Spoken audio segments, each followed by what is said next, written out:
Ang mga silosa at siloso, kapag nagmahal yan, todo-todo.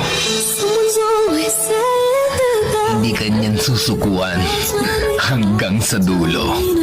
At hindi kanyan papakawalan. Basta magpaliwanag ka lang, lalo na pag kayo ay long distance. Ang kailangan niya lang, assurance.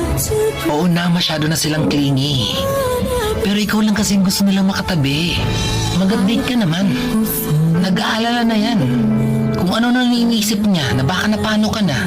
Nagsiselo sila, hindi dahil sa wala silang tiwala sa'yo.